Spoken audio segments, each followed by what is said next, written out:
Good morning. Here's a round 5 summary of Wales at the Chess Olympiad Tromsø 2014. Again, the ladies did us really proud with another comfortable win, this time against the Dominican Republic. The score was 3.5-half, with the top 3 boards all winning. So that's excellent. That's actually 3 wins out of 5 for the ladies. And the 2 teams they've lost to are Indonesia and the United States of America, who are both vying for the top spot. So they're doing really well. They've got a very tough match this afternoon against Uzbekistan, so we'll see how we do there as well. In the open section, we managed to win our second game of 5. We beat the Caribbean island of Aruba. Score was 3.5-half, with wins for Tim Catt on 1, David Jameson on 4, and David Sands drew on 2, and Francis Rayner drew 1 on 3, and that's the game I'm going to show today. Francis was playing black, and his opponent opened with d4, and Francis employed a Fianchetto King's Indian type setup, and black responded with bishop g5, trying to avoid perhaps Francis's preparation. Okay, so normal developing, d5, c3.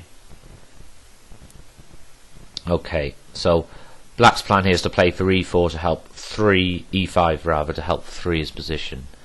I think what we're going to see in this game is that white is a bit passive, doesn't really try anything particularly active, and ultimately he ends up with not much counterplay, and it's quite easy for Francis to sort of push him back as the game proceeds. So some more normal developing moves, shoring up the centre.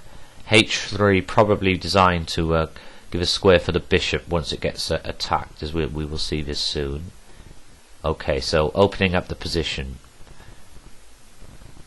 Okay, now the rook is back. Notice now the pawn structure has changed, and you could argue that black is already a little better. The pawn on d5 does control some important squares, namely e4 and c4.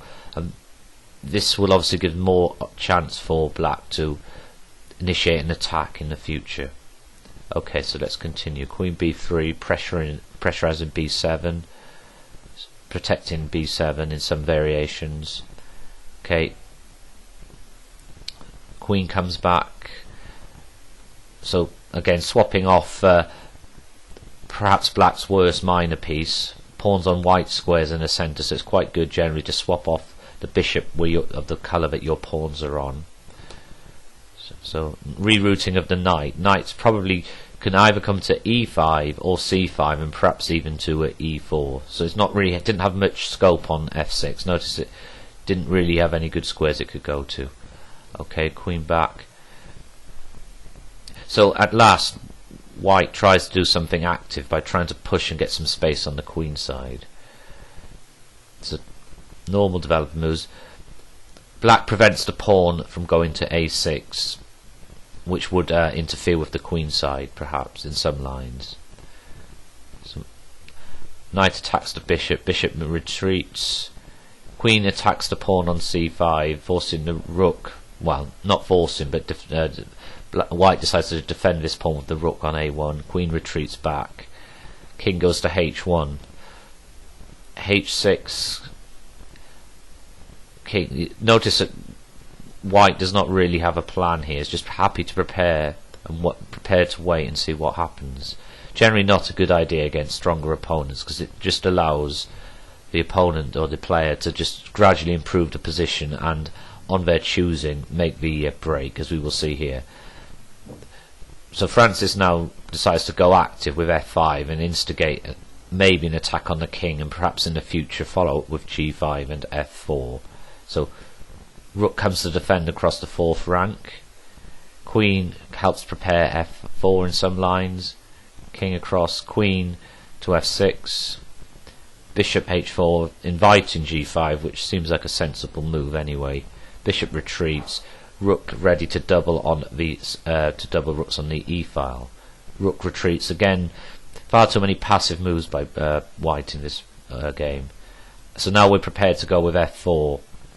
Takes, bishop goes back to g2, and we double rooks. Okay, knight comes in, knight challenges knight, and we swap knights off. Notice now how poorly placed the bishop is on h2.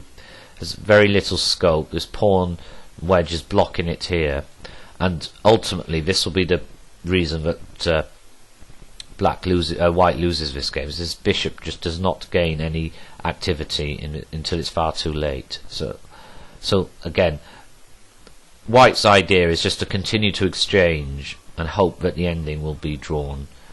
Rook takes, perhaps queen takes would have been playable as well. Okay, so we get to this ending, and Francis now begins to march his king towards the centre. So we swap queens, and king e2, which is actually a blunder, king e2 by white, because there is a shot here involving f3 check. Francis had seen this, but he wasn't so convinced that it would result in position was winning.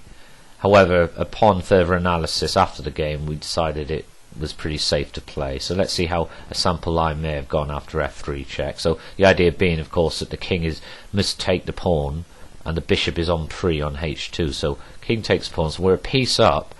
However, white can now trap the bishop by playing g3, and then move the king across to attack, to win the bishop. But this will not work, because in the meantime black can create a passed pawn which will decide the game. So for instance, c5, if the king comes to attack the bishop, just d4, and for instance takes, and you cannot take the bishop, because if you were to take the bishop, then the pawn, you will not be able to stop the pawn in time, and we're just queen. So consequently, after takes, king has to come back to try and stop the pawn, and then something like d3, king must come here, well, say king here and bishop here, and we now can we'll now be able to escape the bishop.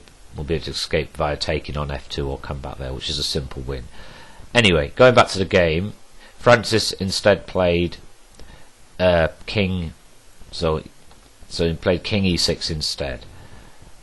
So white now tries to 3 the position with g3, but king f5, and after a long think from white here, white probably played the losing move and played g4 check.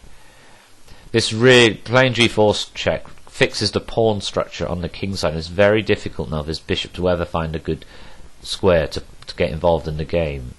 I'm just wondering if white's idea with g4 was to hope that black may stumble into playing king e4, the active king e4, and allows, which of course would allow f3 checkmate, but obviously that was not going to happen. So after g4 check, simply moving the king to f6.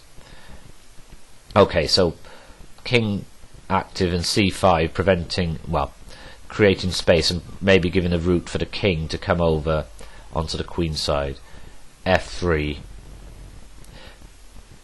Well, this f3 actually loses a pawn in order to because there's an idea that black will move the bishop to c7 to attack the pawn on a5. The only way it perhaps could have been defended was, instead of playing f3, was to play, instead of this position, just to play b4, and a sample line may go something like this. So say c4, king comes back, and just d4 here, breaking the position up, takes, it's all false, bishop takes, and f3 to try and maybe activate the bishop, but the king is now able to come in and infiltrate. King f2. Notice how this bishop may not even move now, and there's not much white can do. I mean, it is almost in Zugzwang here. King move is forced, and then the king can come in, and we can just start and win the bishop, which win the game. Okay, so after f3, a pawn, it's possible now for black to win a pawn by force. First of all with c4 check, pushing the king back, then bishop c7. So b4 was played to defend the pawn, but takes en passant, king takes, bishop takes pawn. Bishop finally gets to a reasonable square in g1, and bishop comes back to c7. So black is a pawn up, good chances on the queen side, but perhaps more importantly on the king side, where white's extra pawn is, it's very difficult for white to actually use this, and in reality it's almost as if white is 2 pawns down. So let's so check. Exchanging queens would be bishops would just lead to a lost king and pawn ending, so must keep the pieces on. And wrapping up here is pretty straightforward. Bishop comes to f6, quite a nice move to stop any future ideas involving h4, keeping everything nice and solid. And now the king marches towards the queen side, and just pawns can easily be pushed. So bishop comes back, king b5. It's all pretty hopeless here for white now. So king c2, king c4. Out of desperation, white tries to go active with h4, but this in reality just makes the resignation come even quicker. So bishop takes, pawn, now another pawn up, bishop d6, preventing the a pawn from moving forward, but of course the h pawn now can move forward. And a3, distracting the bishop, so say after something like bishop takes a3, h2, and next move it would be a queen. So in this position here, after a3, white called it a day and resigned. So a pretty straightforward, comfortable win for Francis there, highlighting the dangers of being too passive. Really, it's very important that when we play chess to try and be as active as possible. And so that sets us up nicely now for we're playing this afternoon. We have got a very tough match actually against Albania, who are also only on 2 wins. So hopefully we have some good news to report there tomorrow.